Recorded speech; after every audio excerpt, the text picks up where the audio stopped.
My name is Jamie Siminoff.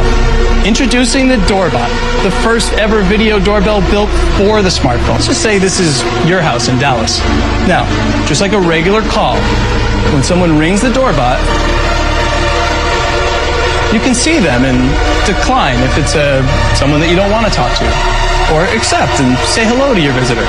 Now, Sharks, join me, and the next time you hear, you know what, when I jump in, I've got to add enough value that this company, instead of being worth $7 million, should be worth $80 million, $90 million.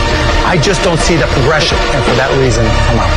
I'm out. I'll make you an offer. I'll give you $700,000. I want a 10% royalty.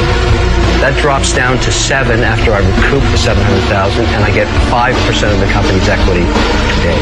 respectfully, Mr. Wonderful, we're going to decline. You're dead to me. Good luck, Sharks.